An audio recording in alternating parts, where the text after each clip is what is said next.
there are so many women. I'll just share this with you, and it's such a frightening statistic. I read just recently that the average woman in South Africa has more chance of being raped than learning to read. And I think that we should just remember our sisters who are not here. But having said that, each and every one of us has the power to do something to empower other women. And we've got a lot of wonderful women here, all of you. In fact, when Debbie said that, we have to be a little bit flexible, any one of you could be up here and have a story to tell. The difficulty is telling your story. But it was always about writing. It was always about making sense of where I was, and this is where writing took off. I went into a sociology degree, published works from then onwards. I present a course on the work that I've published, and so that was really the turning point. It was really about a long-term release of writing energy that became something more constructive, and that drives me today. And that's really what it was about. And as a compulsive person, I've also reached out into very many avenues, constantly restless. I think restlessness is important. Especially as women, we're taught to think about how we present ourselves. Presentation of self is so important, but that restlessness exists, and it's that very restlessness, whether I've delved into the corporate world, whether I've delved into the architectural and design world, or as a gender theorist in the academy, these things have come together to formulate who I am, and it's very much about both driving the process and being thirsty about driving that process. Very much about that. Was there a lot of support along the way? Again, going back to what Phuthi was saying, that her parents, poured their purses into her education. Did you feel that there were people behind you saying, yes, you should do this, what about that? Did you have a lot of advice, or were you working on your own? I go a lot by gut feeling. My parents always wanted me to become a doctor. So when I said architecture, they were like, I was going to be the family guitarist. Speaking of which, I would love to play the guitar the way it was played at the previous session. Oh my gosh, that's one thing I've yet to learn. So in terms of that, it was always about the self-preservation of family. How are you going to support yourself? And I've become the family artist, musician. With much support from within the family, but I've also delved into topics that are not discussed about. I look at issues that are not discussed, that are kept under the table. And it's those very challenges, when my book is flashed around in traditionalist aspects of society as something that should not be read for fear of subversion, that's my challenge, because the book no longer belongs to me. It's really about standing behind what I represent in those topics. And so that's really been the challenge and part of the growth aspect. It's not about, oh my gosh, I don't want to see, I want to sit under a rock, I don't want to see another person. How dare the media write this? How dare the community media see me in this way, construct me in this way? But suddenly it's about standing up and saying, this is what I believe in. Have you ever had, it doesn't seem as if it would be the case, but have you ever had self-doubts? Do you have issues of confidence and issues of, but is this the right thing? Oh, absolutely. I think that when you're challenged, the first question that comes to mind is, am I the right person for this job? It suddenly seems like such a big thing. And it also does come down to, when you say you need something to believe in, it's really about, do I believe in me? Do I believe in my voice? Is it important to get my voice heard? Because my voice suddenly represents a relative majority of gendered voice. What have been the challenges, and what have made you realize that this is not going the way that you wanted it to go, whether they're your own stumbling blocks or those that have been put in front of you? The only stumbling block that I've faced is personal doubt.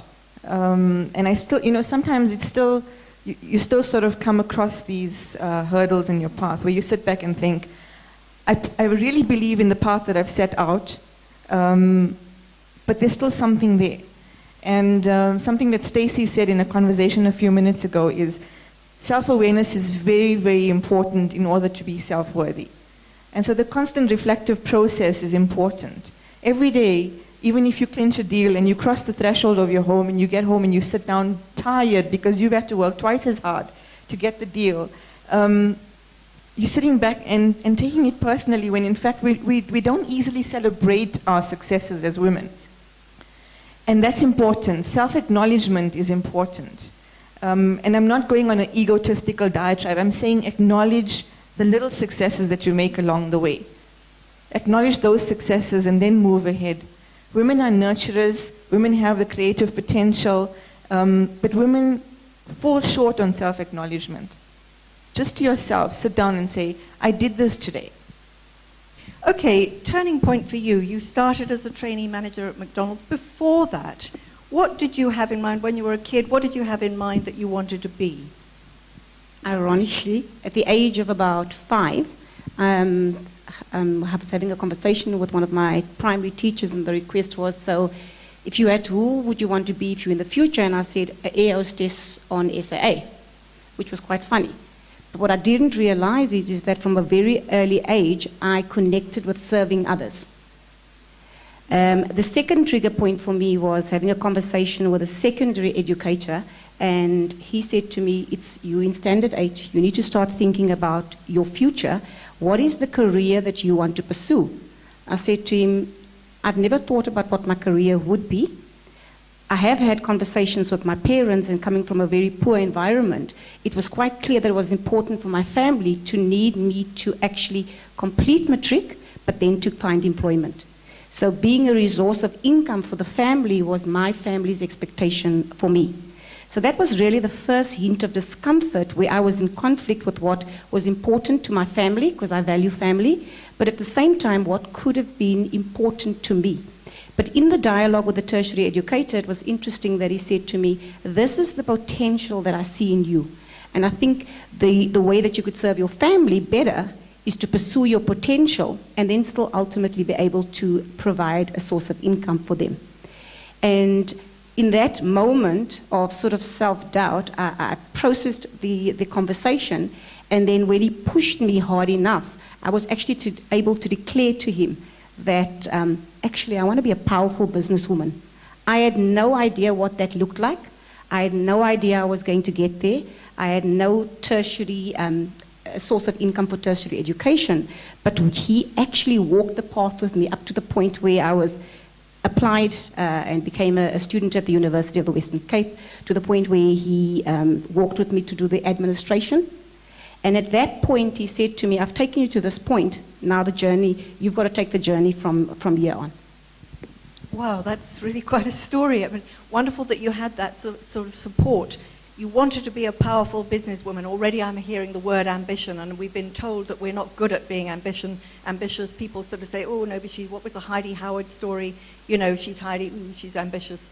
Has that been a problem? Have you felt that people have felt a little bit, women in particular, have felt a little bit hostile to you because you've been ambitious? And do you feel yourself to be ambitious?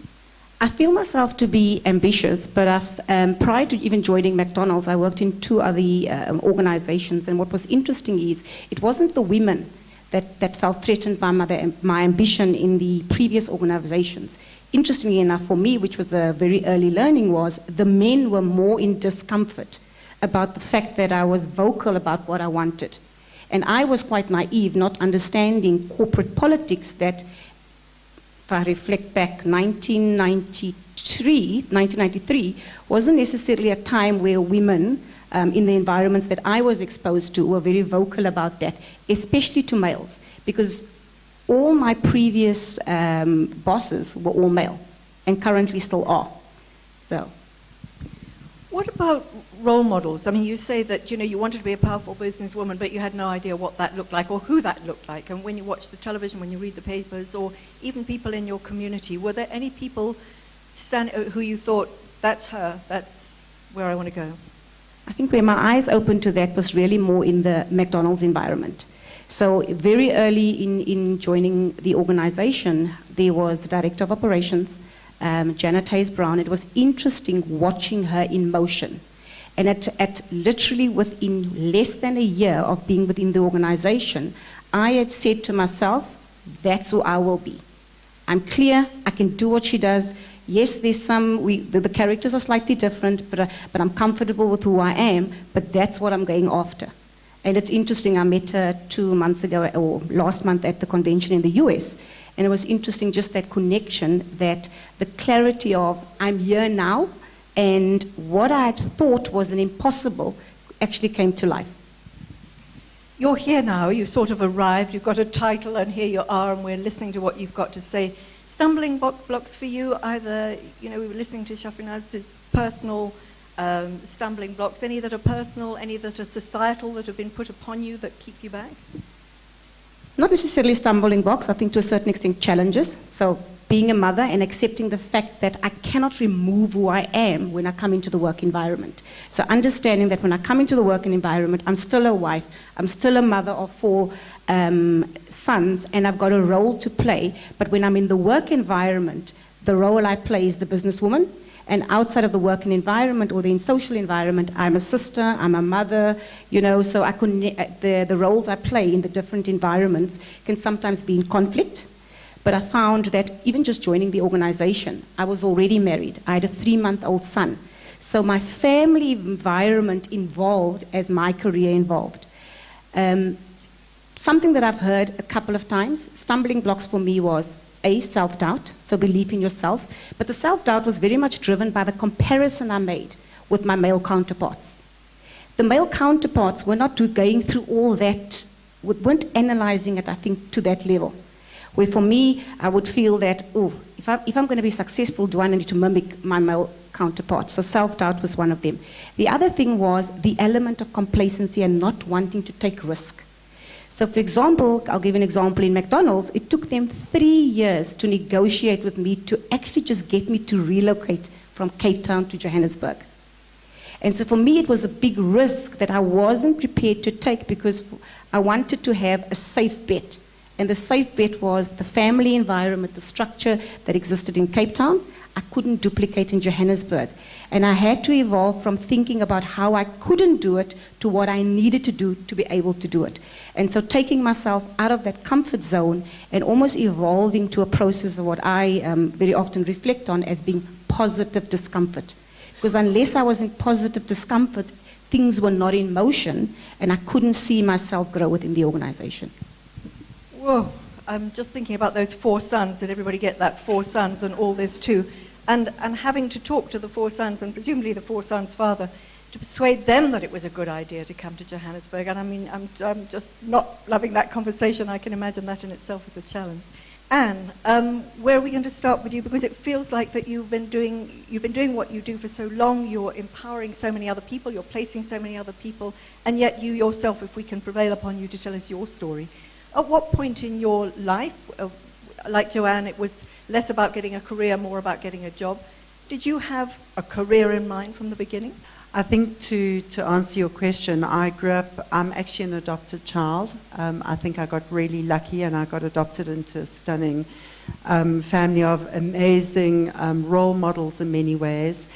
And I think growing up with cousins and aunts and uncles and my own parents and late grandmother, who were all remarkable career women. I think at a very young age I decided, in fact the standard was set, it was you will go on and be successful. I think I was a bit of a challenge to my mother in the sense that I really loved dancing. I was on the stage from the age of 3. I got a standing ovation on Durban City Hall stage at the age of 3, and I thought, gee, I quite like that. So I think dancing was really kind of high up on my agenda, but I think my mother certainly and my late grandmother had other plans for me. So it was really about go off to university, get qualified, get educated. And I think a part of me has always been a bit of a rebel. That's probably why I am an entrepreneur. And I failed first year famously. Whatever I did really well. So I got a symphony of Fs in my first year. And then I got a great wake-up call. I thought, I better take this a little more seriously, and happy to say I did. I went on and did quite well. But I think at a young age it was really about, there was a standard set. I think also the other thing that really influenced me, I came from a very highly educated family. My mother was a lecturer in medical education. A lot of lecturers know you don't get paid that well. But I think also having cousins and again, very successful people around me, and my parents really battled to give me a good quality private school education, and I think we had a lot of financial challenges in our home, and I decided at a young age I was going to be financially very successful and be able to change that pattern. So one of the things that you do, and I think it's a very important thing, so I really would like to touch on it, is that you are very pro-women. You're a member of the International Women's Forum. This question, and I will ask all of you, this question of, is it incumbent on every woman to do something to help other women? We hear it again and again, and I always think it's so unfair. I'm sure men don't think, gee, I've got to help the boys out there, and yet the women sort of feel, I have to help the women, necessarily because of how things are. Was that something that you decided, made a positive decision on, or did it just happen? I think it's a combination. I think, you know, we've touched on the issue of self-awareness. I think as we reflect on our own journey in life, anybody who has that, those moments of reflection, we all realize that we have been helped along the way. And I know I have been tremendously helped by men and women in my life. I was privileged enough to be accepted into Unilever as part of their graduate recruitment program. I really came up through the marketing ranks of Lever Brothers. And I had tremendous men and women who really helped me. And I think in those moments of reflection, it's almost like, you know, I've been supported along this journey. And so there is a sense of, I really want to give back. I really want to help others along with me. One thing, Nancy, I think men do help each other. You know, I don't think this is only a woman thing. We talk about the Old Boys Club, and as much as it's at times in South Africa, it's not only in South Africa, I think globally, it often comes across as us and them, you know, the Old Boys Club and what women need to do. I think we need to get past those sort of divides in a way. I think it's more about inclusiveness. I think men do give back, and many men have given back to me. And I think if you pause and reflect, I think many men have given back to you in your own life. Yeah. It's true. It's absolutely true. And I always hate the idea of men bashing, but the thing is that women have got so much further to go. There's so much more work to be done. And I suppose it's a reason why women have formalized it, like the McDonald's initiative for women, the Women's Leadership Network, and your own International Women's Forum. But on the subject of men, maybe not on the subject of men, I don't want to get too personal anyway, but on the subject of challenges, have there been any challenges? And you can see that I'm making the reference. Have you had any difficulties with being a woman sort of rising through the ranks? But I don't want that to be, I don't want to, you know, put that in the pathway necessarily. Your personal stumbling blocks that have come from wherever they've come from or from within have been what? Good question. I think one of the biggest challenges has come from within. You know, I think we all grew up with our own limiting fears, beliefs, judgments, resentments, expectations. And I think my own real growth has been from developing my own life skills around emotional and spiritual intelligence, and reaching a point of knowing that these are things that are often, they are our own stumbling blocks. So I think my own life skills have really helped me know that I can do and achieve and be whatever I want to be. And I fundamentally believe that. I think some of the other challenges, I think in this gender journey, and there is a gender journey, I mean the stats speak to it, only 7% of all CEOs of listed companies in South Africa are women, you know, et cetera, et cetera. And, but I think one of the challenges that I think many women have faced, and I think that was also a growth for me, is that we try and emulate men. One of the biggest gifts I got was reaching a point of, hey, my femininity is such competitive advantage. You know, let me use it. Mamela Pratt, we're a top-end global headhunting search company. We did the first qualitative research in the country on women on boards. What are the issues, what are the gaps, and how do women and corporates close those gaps? And I personally did all those interviews with a sample of men and women. And I think what really came out very strongly is that as women, we do have unique qualities and competencies that really enhance board decision making.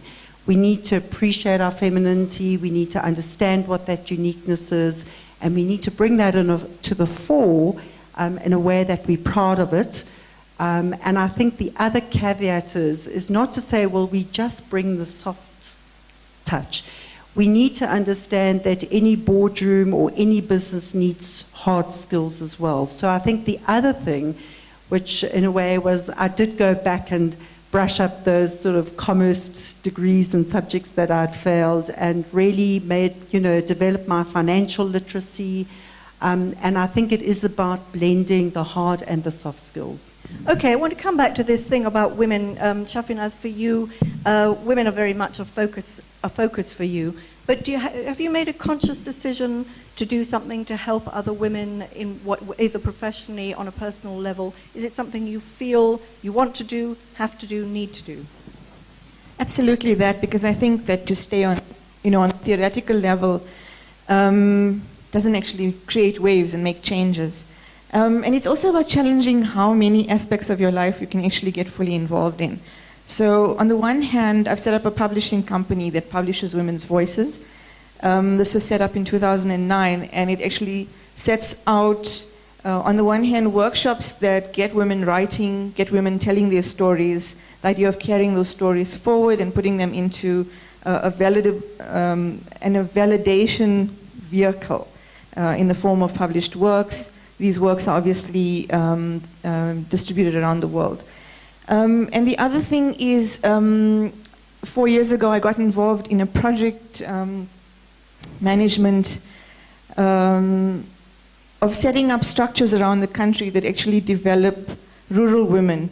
I sit on the board of an investment trust called Wiphold, that some of you might have heard of, and that's actually sending out and creating prototypes for allowing women who owned land to re-establish and re-engage that land in agricultural or whatever basis. Is it something that you feel you have to do, want to do, need to do, and do you do supporting women or helping women in your personal life as well? So for me, I felt that just looking back at the organization, more than 50% of our employment complement are females. But not everybody's driven. Everybody's waiting for HR to design the strategy. Everybody's waiting for HR to say, we've identified Nancy as the next director of operations. And so for me, I felt that the organization was in limbo because the women were hoping that somebody would identify them. And so as part of the network, it was to make them understand, you've got to elevate the significant contribution you're making to the organization, because that is a competitive advantage for us in the future. And for me, just trying to drive some form of differentiation to make it clear to them, hope was not a strategy. And if you think that you are locked into a glass ceiling, that glass ceiling is sitting in your head. So we've had the Global Diversity Officer, Pat Harris. She's written a book called None of Us is as Good as All of Us. And the one thing that stood out in that book for me is a comment around sticky floors. And the comment around sticky floors literally says that there is no glass ceiling, or I'm uncertain as to whether or not the glass ceiling exists. But what I can tell you, there's sticky floors. And a lot of women get trapped onto the sticky floors and cannot advance their career. So for me, that became a personal ambition that I'm obviously fortunate enough to be able to contribute in the context of work. And then at a global level, I sit on a steering committee for the Asia, Middle East, Africa, Pacific region for McDonald's. And it's interesting, if we think the challenges we're facing in South Africa are unique, try and find, out of an employment complement of 7,000 people in Japan, you'll have 3 vice presidents, of which 1 is female, and in an HR role. So there the mission would be that women are not just good in the soft skills similar to what Anne had referred to, but we do have business competencies. So making sure that when we identify female leaders, it might be a blend of having the soft skills, but having a core competency where the men can actually see you can make a difference as well. It's always good to hear how we compare to elsewhere in the world. You know, there are so many down statistics about women in South Africa. It's good to hear some up ones as well. The sticky floor. And I can't help, I'm just wondering what solvent you use to remove women from the sticky floor that lifts them up. Men. Oh, okay. And also, is it, 2 questions here, sorry, but you know, what's the solvent that gets them off that spot? But also, are we not as women hardwired to be a little bit, not me, I'll just wait till somebody notices me. And how are we to change our biological makeup when after all these millennia, that's how it's been? Sorry, that's such a big one. You can go with the solvent first. The solvent was the men, because I did find that men have become, for myself, if I reflect on my own career, they've become the advocates for me. And I think you mentioned earlier, you spoke about challenges. When I reflect on my own challenges, I also found because they were my advocates, they were leading me. Where the transition of leading them and having to follow you is I had to leverage that advocacy relationship. So for me, it was a challenge that when the organization started pushing me faster in my mind, because you go through that self-doubt. You know that you want to be the director of operations for McDonald's and it's a 5-year journey. But you do get to the point where you have the self-doubt, you do have the advocates, but the advocates you've got to prepare when you go into the transition of now having to lead them. So for me, that sort of, in a metaphoric term, was a part of what a sticky floor was for me, and what was probably the catalyst of me saying it's not the glass ceiling. I've got to break through on my own thinking, but I had to leverage my relationships within the organization. And I had to be visible. Because believe it or not, coming through the organization, I had bottlenecks where I had become invisible. Because I got to a point where my work will speak for itself.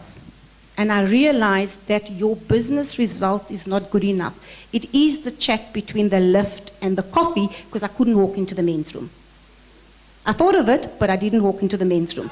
So for me, it was leveraging the passageway, connecting with leadership and saying, hey, by the way, come to my restaurant. I want to show you this, but we'll do it over a coffee chat. So always being an opportunist and saying, finding the moment, because I was clear, I didn't want to be a man. It's all those sort of cunning sort of strategies, isn't it? I'm going to think twice about getting out of the lift and where you go and what can happen in between. What about you answering the big question? And, you know, the fact that women are, maybe they are, maybe they're not, but traditionally they have been sort of hardwired to take a back seat, a supportive role, etc., etc. Are we ever going to change that? And do we want to change it? If we really want to be where we want to be, we're going to have to change it. What do you think? Thanks, Nancy. I love the quote by Mahatma Gandhi that says, be the change you want to see in the world. And I think it's quite a complex issue, and I think it's quite delicate. But I think one of the concepts that always stood out for me at school studying biology was the whole issue of the balance of nature. And I think this is about balance. So I think if we have that combination of saying, use our femininity, embrace it, celebrate it. You know, a lot of women, and when I interview them, you know, they say, I don't like politics. You know, I'm not a politician. I don't want to play the politics of the corridors. The truth is, if men are out there playing rugby, if we are sitting there playing cricket, we are going to get a bloody nose very quickly in that scrum. So I think it's be the change we want to be. I think it is about learning about the rules of rugby. And what are those rules? I think it's about political astuteness. I think it is about, as Joanne said, personal marketing. How do you position yourself in the organization? I think it is about being proactive, about having a career strategy. I'm always amazed, and I interview a lot of top executives in this country, how many of those people, men and women, are very adept at developing and implementing strategy in their business role, and yet they don't have a personal career strategy. So I think take that seriously. A little tip, and it's a discipline I have for myself. Every year, and as an entrepreneur, I have that luxury to have a lot of leave at the end of the year. I spend 2 weeks on a beach somewhere before I come home, and I write my life plan and strategy. And it's a personal plan, and it embraces all aspects of my life, my career, my family, my friends, my partner, my finances. And I think just focusing that, pause, reflect, focus it, and take it as seriously as your career strategy, but integrate it. I think that if I've taken home one tip, that's it. 2 weeks on a beach with a little notebook, and I'm going to put out the whole plan. But that feeds very well into my next question, which is sort of, there are 2 questions, and I did promise we'd talk about the work-life balance, and this could keep us here all day.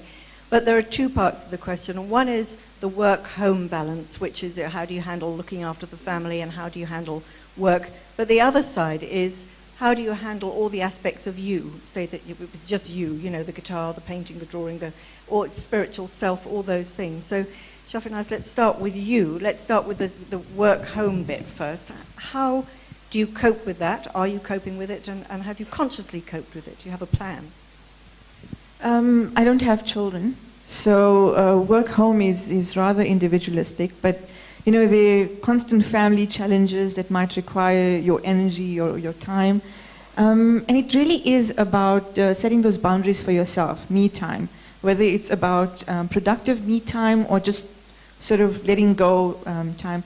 And I found it very interesting that, goal setting and orientation is extremely important, as well as reflection. There's a lot of reflection in the way, I really admire Joanne for the way that you reflect on your processes. So there's a lot of learning going across and something to be taken out of, both in terms of goal setting, reflective, self-awareness, and that personal growth that extends you through the process. Do they feed into each other? I'm just thinking of you with the guitar. I don't know about your spiritual self. Do you find that you talk about boundaries? Do you keep them all separate little portfolios, or do they bleed into one another? I use the guitar reference as a metaphor, but I'd love to learn. I think that we wear many caps as women, as men, and yes, they do blend into each other. And it's also a way of saying, you know what, we're capable of more. It's about getting rid of that glass ceiling that Joanne spoke about. It's really about challenging yourself beyond the is that is in front of you and going beyond that. You were talking about admiring Joanne's reflection and reflective process. For you, perhaps that comes in writing, because that seems to be your tool. Not just writing. As an identity theorist, a lot of my work focuses on reflexivity, the idea of autonomy in your life and in your space, the idea of both visibility and voice. So it is about letting, not just understanding what you want, but about voicing it, putting it out there, creating that awareness that others might be able to identify with. So for me, reflexivity comes across in many aspects of work, and it immediately jumps up at me, as something very powerful to work with, as an energy in many respects. I think we all do tend to sort of run along where you actually do have to stop, whether it's on the beach or wherever it may be. For you, Joanne, let's go to you next. The work-life balance. These 4 boys of yours. How do you cope? Faith says it all. So I think the challenge for me is the word balance, because it's not balanced. There are days where it's I look at my 3-month schedule, and it's 70% work and it's 30% home. So for me, the way I've conceptualized it for my family is the concept of harmony. Because I've realized I wasn't getting this balance thing right. So the harmony I've sort of instilled in my life is making sure I've got a nanny that can take care of my kids when they get home from school. Making sure that, my husband, believe it or not, is probably the stabilizer for me, because he's comfortable doing things that my society would have probably expected me to be doing. And so he plays that role very often, because sometimes I'm 2 weeks away, I'm out of the country. So he plays that role, and it helps me feel in harmony. The one commitment I have made with my children is anything that is of critical importance to them, I would prioritize that event. So even if it means saying, sorry, McDonald's, I cannot go to Japan. I will stay at home because my son has got a rap session at WITS. I'll attend the rap session at WITS. So I'll adjust my schedule, and I've realized that in that way, educating my kids at a very young age is that you are a priority. I do love you. Being present all the time does not mean that you're spending quality time with me. So making sure that the time I spend with the 4 boys, because they range from 2-year-old, 6-year-old, 10-year-old, 17-year-old, and so they're all at very diverse stages in their lives, and then I've got a 45-year-old. So at very diverse stages in their lives, understanding that as I've pathed out my career, similar to what Puti said, is I realized I couldn't separate Joanne from the different roles. So I was quite clear to make sure that if career is a priority, being a mother, what would show to my family that they're still a priority. So for my kids, it's those special events, making it clear, my boy, if you need me to be there on this day, sounds horrible, but you got to schedule the time.